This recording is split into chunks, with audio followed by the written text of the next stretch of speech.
Everything you need to know about Singapore-Hong Kong travel bubble. The Hong Kong and Singapore government have been in a full-on discussion regarding an air travel bubble between the two countries. The bubble is going to lift the quarantine restrictions so that travel can be made easier and things slowly start getting better. While this discussion has been ongoing for quite some time, things slowed down in between when there was a huge surge in Hong Kong's coronavirus cases.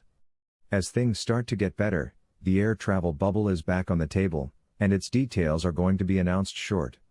Hong Kong's Tourism Commission, a body under the city's Commerce and Economic Development Bureau, issued a statement that although the air travel bubble had been delayed due to the outbreak in Hong Kong, the governments of the two cities have been in communication on this. The novel coronavirus may not go away, and we will have to learn to live with it and adapt to the new normal. The public should be prepared that small-scale local outbreaks are inevitable from time to time. Social distancing measures may need to be tightened at times, it says.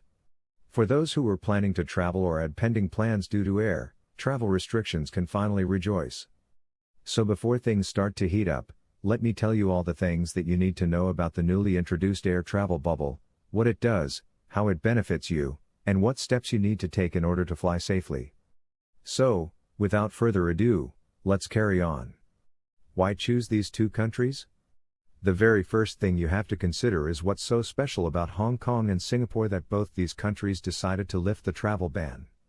Unlike most of the other countries in the world, both Hong Kong and Singapore had a similar success in containing the coronavirus. The steps taken by both their countries ensure that there is no major outbreak of the pandemic. While Singapore already had travel arrangements with other countries, they still hadn't allowed entry of visitors for leisurely travel. This partnership with Hong Kong is one of its kind, as travelers can easily get visas from both these countries and can travel for fun. The decision was taken after careful consideration and data study regarding the low number of coronavirus cases in both countries. However, the air travel bubble doesn't guarantee anything, as restrictions can be placed anytime. According to Ong Ye Kung, the Minister for Transport in Singapore, the travel bubble completely depends on real-time data. As soon as the cases start to rise, the bubble will be suspended immediately. Who can travel under the bubble? The reason why the air bubble is so effective in what it does is that it has some precise requirements. Anyone who has stayed in Hong Kong or Singapore in the last 14 days can travel to and from the country. However, they will only be allowed to do so if they can provide a negative PCR test that has been carried out at least 72 hours before departure. So, if you want to travel to or from Hong Kong and Singapore, you must have a PCR test with you. Moreover, you must apply for an air travel pass and book a specially designated bubble flight market with a bubble label, along with getting visas for your destination country. You must submit your health declaration before the departure and after the arrival, which can easily be done through your mobile phone. Which airline can you use to travel? One of the most important things you have to understand is that both countries have only allowed passengers to travel through a few special airlines. So before you book your ticket, you should take a look at whether the airline of your choice is offering an air travel bubble option or not. If you are looking for an airline that offers Hong Kong-Singapore travel bubble, you can click on the link.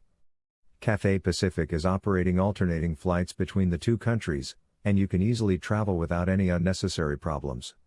Right now, there are a few implementations regarding how many passengers are allowed to travel.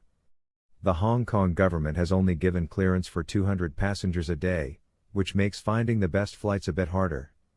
However, as the situation gets better, the limit will be increased to 400 passengers a day. How will the tests be carried out?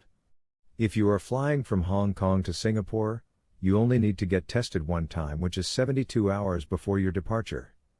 Once you land in Singapore, you will not have to go through another PCR test at the airport. However, if you want to travel from Singapore to Hong Kong, there are much more restrictions. On top of getting a pre-departure PCR check roughly 72 hours before your flight, you need to get another PCR test after landing at Hong Kong Airport. The test and results take almost 4 hours, and the passengers have to wait for it. While the Hong Kong government is working on a new test that takes 30 minutes for the result to arrive, things are still in the trial process and might take a lot of time. How many other countries can I travel to within the bubble? You have to remember that this bubble is only applicable if you are traveling between Singapore and Hong Kong.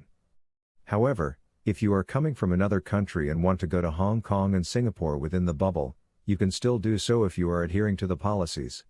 You need to fill all the eligibility criteria along with a minimum stay period of 14 days, which allows you the comfort of traveling within the bubble. If the travelers still get coronavirus during the flight, the destination government will bear full expenses and handle the medical treatment.